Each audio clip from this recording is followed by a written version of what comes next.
झूठे राष्ट्रवाद के नाम पर वोट बटोरने वाली मोदी सरकार देश के इतिहास की पहली सरकार बनने जा रही है जो सीमा पर रोजाना अपनी जान की बाजी लगाने वाले सैन्य अफसरों की पेंशन काटने और सक्रिय सेवा एक्टिव सर्विस के बाद जीवन के दूसरे विकल्प तलाशने पर डाका डालने की तैयारी कर रही है।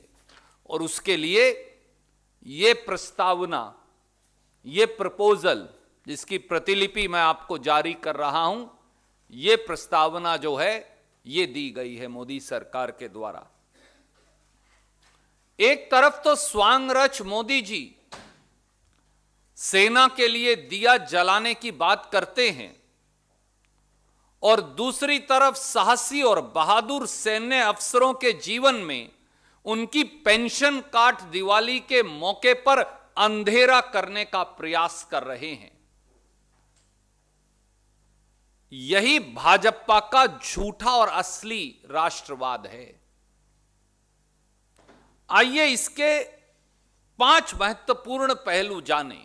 पहला, सेना में भर्ती होते हुए यानी मिलिट्री कमीशन के समय इंडियन मिलिट्री एकेडमी में हर सैन्य अधिकारी से 20 साल की कंपलसरी सर्विस का बॉन्ड भरवाया जाता है। हम सब जानते हैं 20 साल की सैन्य सेवा के बाद, सेना की सेवा के बाद सैन्य अधिकारी लास्ट ड्रॉन पे के ऊपर फुल पेंशन पर रिटायर हो सकता है, यानी लास्ट ड्रॉन पे की आधी तनख्वाह पेंशन होगी। उदाहरण अगर मैं दूं, अगर किसी अधिकारी की लास्ट ड्रॉन पे मूल वेतन 1 लाख रुपया था तो उसका मासिक पेंशन 20 साल की सेवा के बाद 50,000 रुपया प्रति माह होगी। पर मोदी सरकार क्या प्रस्तावना कर रही है? अगर 20 साल की सेवा के बाद सेना का अधिकारी सेवानिवृत्ति लेगा तो फिर उसे 50,000 रुपया प्रति माह से काटकर वो 25,000 रुपया प्रति माह कर देंगे। यानी लास्ट ड्रॉन पे जो फुल पेंशन मिलती थी अब उसको आधा काट दिया गया है। साथियों, अपनी जान की बाजी लगाकर देश की सेवा करने वाले अधिकारियों की आधी पेंशन काटने की ऐसी निर्मम और निर्दयी प्रस्तावना केवल सेना विरोधी मोदी सरकार ही कर सकती है। दूसरा, सेना में भर्ती हुए 100 अफसरों में से केवल 65% ही लेफ्टिनेंट कर्नल के पद तक ही सीमित रह जाते हैं। यानी अगर 100 अफसर भर्ती हुए तो 65% केवल लेफ्टिनेंट कर्नल के पद तक पहुंच पाएंगे, उससे ऊपर नहीं। केवल 35% अधिकारी ही कर्नल, ब्रिगेडियर या उससे ऊपर वाले पदों पर जाएंगे। ऐसे में 20 साल देश सेवा, सीमा पर देश की सीमाओं की रक्षा के बाद ये सैन्य अधिकारी फुल पेंशन के साथ जिंदगी में करियर का एक दूसरा विकल्प ढूंढ लेते हैं और प्रभावी तरीके से सिविलियन जिंदगी में राष्ट्र निर्माण में अपना महत्वपूर्ण योगदान देते हैं और एक नई जिंदगी की शुरुआत कर लेते हैं। इसके 2 फायदे हैं। एक, सैन्य अधिकारी को सेकंड कैरियर ऑप्शन मिलती है, साथ साथ देश को सेना के अधिकारी मिलते हैं सिविलियन जिंदगी में, राष्ट्र निर्माण में। और दूसरा, देश की फौज सदा युवा बनी रहती है। इसे मिलिट्री पार्लेंस में कहते हैं lean and mean fighting force. अगर मोदी सरकार की मौजूदा प्रस्तावना लागू हो जाएगी तो सदा के लिए वो 65% सैन्य अधिकारी जो दूसरा कैरियर विकल्प ढूंढ लेते हैं 20 ईयर सर्विस कंप्लीशन पर, वो सदा के लिए खत्म हो जाएगा। सेना जो है उससे बाहर सिविलियन क्षेत्र में जो राष्ट्र निर्माण में उनका योगदान होता है वो भी खत्म हो जाएगा। तीसरा पहलू, मोदी सरकार की नई प्रस्तावना के मुताबिक, ये जो मैंने आपको दिखाई, तभी पूरी पेंशन मिलेगी जब आप 35 साल की नौकरी पूरी कर लेंगे। पर शायद मोदी जी जानते हुए भी जानबूझकर अनजान बने हैं कि 90% सेना के अधिकारी, और चौंकिए मत मैं आपको जो बताने जा रहा हूं, 90% सेना के अधिकारी 35 साल की सर्विस नहीं करते। यानी सेना के 90% अधिकारियों को, वो अधिकारी जिनका नाम ले लेकर मोदी जी वोट बटोरते हैं, उनको पूरी पेंशन मिल ही नहीं पाएगी। इससे बड़ा षड्यंत्र सेना के अधिकारियों के खिलाफ, जो अपनी सीमा की रक्षा करते हैं जान की बाजी लगाकर, क्या हो सकता है साथियों। चौथा, जब सेना में कमीशन होता है अधिकारी इंडियन मिलिट्री एकेडमी से पास आउट कर, तो 20 साल की कंपलसरी सर्विस और 20 साल के बाद फुल पेंशन पर वो प्रीमेच्योर रिटायरमेंट ले सकता है। क्या मोदी जी इस देश के हजारों सैनिक अधिकारियों की बैक डेट से सेवा शर्तें बदल सकते हैं? मैं जिस दिन भर्ती हुआ उस दिन मेरी सेवा की यह शर्त है कि मैं 20 साल के बाद फुल पेंशन पर रिटायर हो सकता हूं। आज जब मैं 15 साल नौकरी कर चुका हूं, 18 साल नौकरी कर चुका हूं, 11 साल नौकरी कर चुका हूं, 19 साल नौकरी कर चुका हूं, तो मोदी जी कहते हैं अब बैक डेट से 20 साल पहले से मैं तुम्हारी सेवा शर्तें बदल रहा हूं। ये अपने आप में एक बहुत बड़ी निर्ममता है और गलत है। इससे सेना के अधिकारियों का मनोबल टूटेगा। मैं इल्जाम लगाता हूं कि मोदी सरकार सेना के अधिकारियों का मनोबल तोड़ने का षड्यंत्र कर रही है। और पांचवा, साथियों, भारत की तीनों सेनाओं में पहले से ही 9,427 अफसरों की कमी है, जो 2019 का आखिरी आंकड़ा उपलब्ध है। जून 2019 के आंकड़े बताते हैं कि थल सेना में 7,399, नौसेना में 1,545 और वायु सेना में 483 अफसर हैं ही नहीं। मोदी सरकार की सेना का मनोबल तोड़ने की इस प्रस्तावना के बाद स्वाभाविक तौर से देश के युवाओं का सेनाओं में भर्ती होने के प्रति आकर्षण कम हो जाएगा। इससे नुकसान किसको होगा? तो वो लीन और मीन फाइटिंग मशीन जो है, जो एक हमारी यंग सेना है, युवा सेना है, वो प्रभावित हो जाएगी। और एक छोटा सा पहलू है जो मैंने यहां लिखा नहीं पर आपको बताना चाहूंगा। जब आप एक लेवल से ऊपर चले जाते हैं तो आप लड़ाई वाली पोस्टिंग की बजाय स्टाफ पोस्टिंग पर चले जाते हैं, क्योंकि आपको बॉर्डर के ऊपर सियाचिन हो, लद्दाख हो, उत्तर पूर्व हो, पाकिस्तान की सीमा हो, यंग ऑफिसर्स आप रखते हैं। जो सीनियर हो जाते हैं उन्हें स्टाफ पोस्टिंग कहते हैं। तो अब इस प्रस्तावना के मुताबिक तो सब स्टाफ पोस्टिंग्स हो जाएंगी, तो इतनी पोस्ट तो है ही नहीं, तो फिर नई पोस्ट क्रिएट करेंगे और पैसा लगेगा, तो फिर बचत क्या होगी?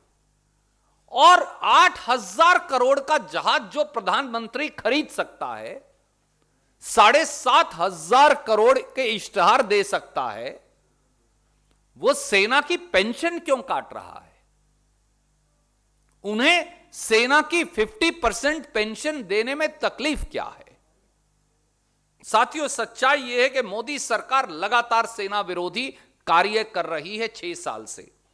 और इसके अलावा मैं 7 महत्वपूर्ण कार्य यहां एक एक लाइन में बताऊंगा। पहला, मोदी सरकार ने आज तक वन रैंक वन पेंशन लागू नहीं की।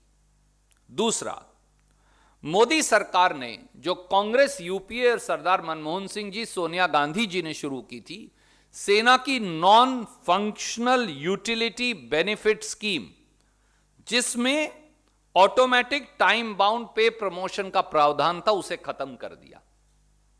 तीसरा, यहां तक कि सेना की कैंटीन से रिटायर्ड सेना के अधिकारी, सर्विंग सेना के अधिकारी अपनी जरूरत का सामान ले लेते थे। यह तो सरकार इतनी मक्खी चूस है, 8,000 करोड़ का जहाज प्रधानमंत्री के लिए खरीद लेगी, पर आप कितनी साबुन और शैंपू खरीदोगे, उनके ऊपर भी सीमा लगा दी। मोदी सरकार ने सियाचिन और लद्दाख में, और यह मैं नहीं कह रहा, सीएजी ने कहा कि सियाचिन और लद्दाख में सेना के लिए इक्विपमेंट, उनके लिए जूते, बुलेट प्रूफ जैकेट, सर्दी का गियर, उसे खरीदने में भयंकर देरी कर दी। मोदी सरकार ने डिसेबिलिटी पेंशन पाने वाले सेना के अधिकारियों पर इनकम टैक्स लगा दिया। मोदी सरकार ने शॉर्ट सर्विस कमीशन, भी तो सेना की सेवा है, जो वो सेवा करके साथी वापिस आते थे, उनकी मेडिकल फैसिलिटी विड्रॉ कर ली।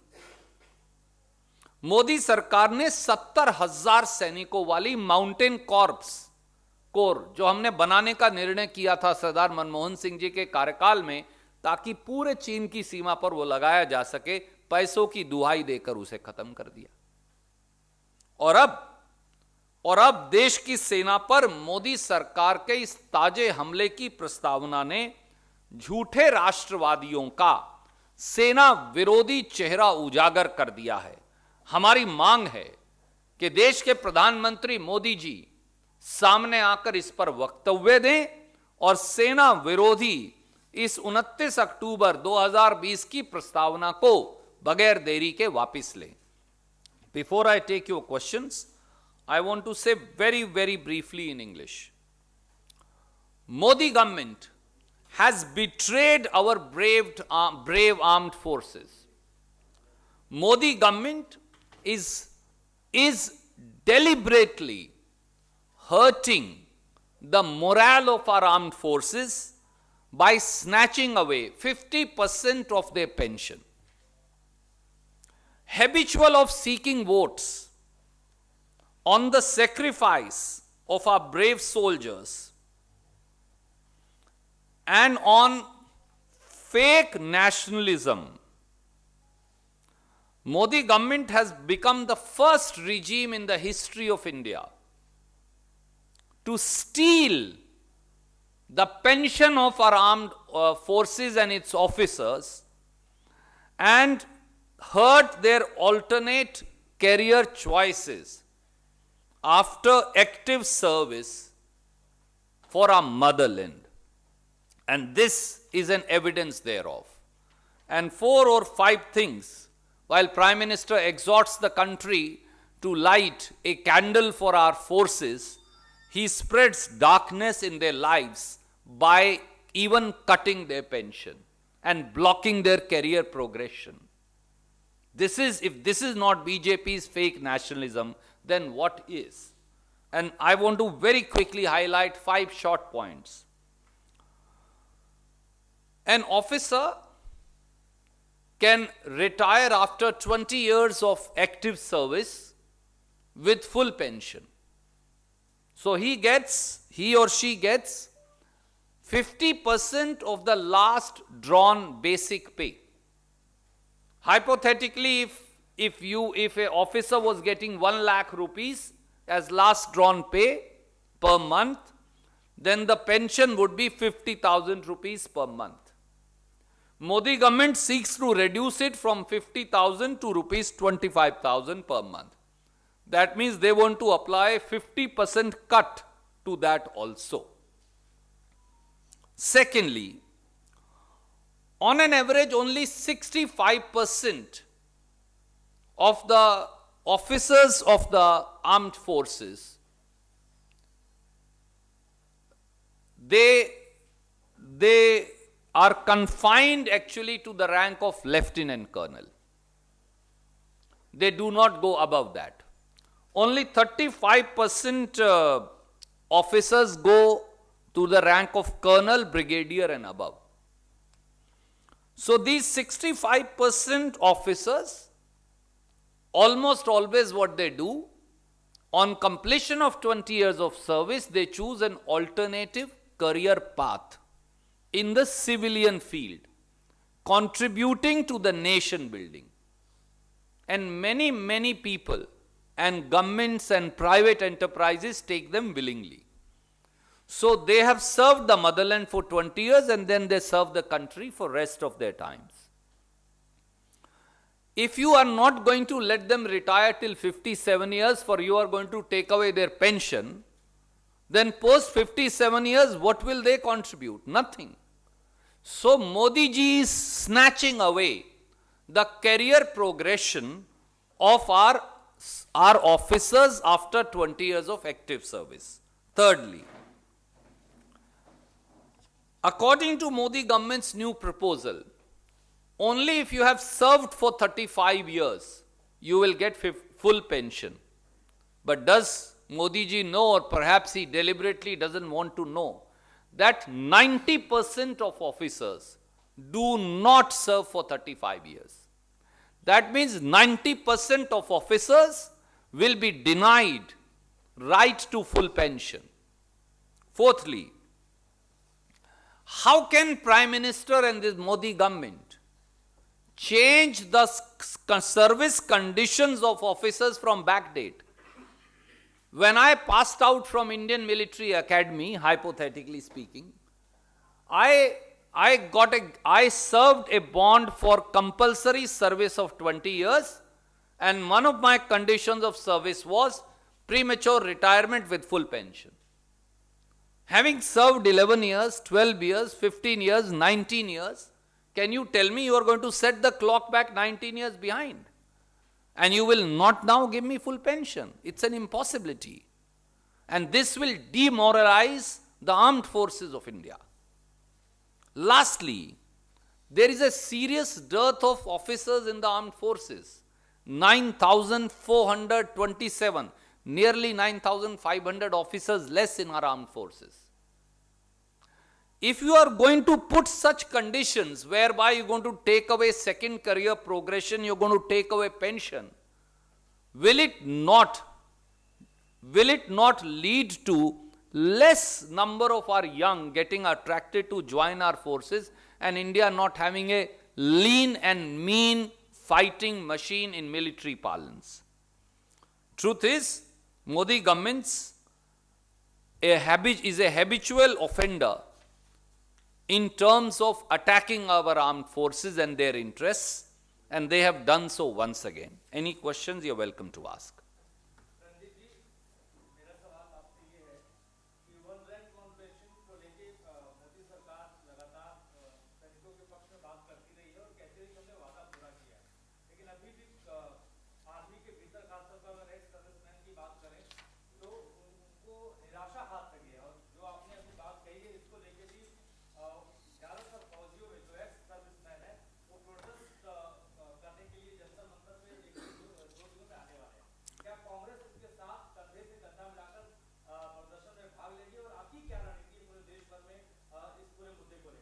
आदरणीय साथी, 2014 में सरदार मनमोहन सिंह जी और राहुल गांधी जी के सरदार मनमोहन सिंह जी की सरकार ने राहुल गांधी जी की प्रार्थना और फौज के जो हमारे पर्सनल हैं, वेटरन्स हैं, उनकी दरख्वास्त पर जो आदेश जारी किया था वो वन रैंक वन पेंशन का फाइनल ऑर्डर था। मोदी सरकार ने निर्दयता से देश की फौज से, देश के सैनिकों से, जिन रणबांकुरों की कुर्बानी पर वो राजनीति करते हैं, उनसे वन रैंक वन पेंशन का अधिकार छीन लिया। अनेकों बार श्री राहुल गांधी जी ने कहा है और कांग्रेस पार्टी ने कहा है, इसी मन से कहा है, हम वन रैंक वन पेंशन के पक्षधर हैं। जो अभी मोदी जी दे रहे हैं वो वन रैंक फाइव पेंशन है। तो सेम रैंक में 5 अलग अलग तरह की पेंशन मिल रही हैं। यह घोर अन्याय देश की फौज के साथ है और मैंने इसीलिए 7 अलग अलग पहलू गिनाए। 6 साल से लगातार सेना के इंटरेस्ट पर मोदी जी हमला कर रहे हैं और सेना की कुर्बानी पर राजनीति, इससे ज्यादा निंदाजनक कार्य कोई हो ही नहीं सकता। Any other question you welcome to ask.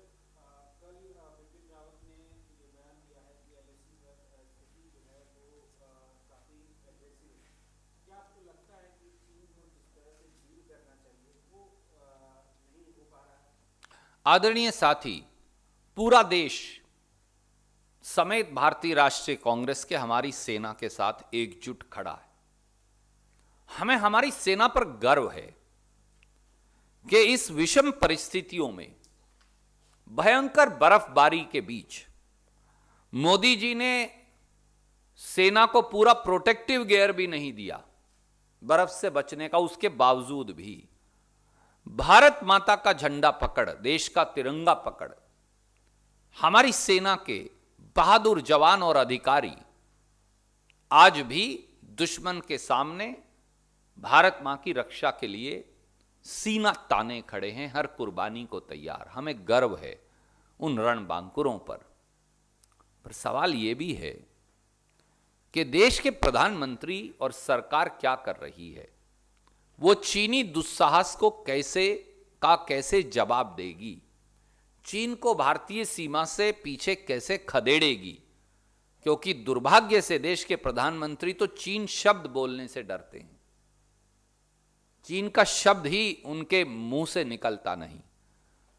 तो इसलिए इस प्रश्न का जवाब देश के प्रधानमंत्री को 130 करोड़ देशवासियों को देना चाहिए। धन्यवाद।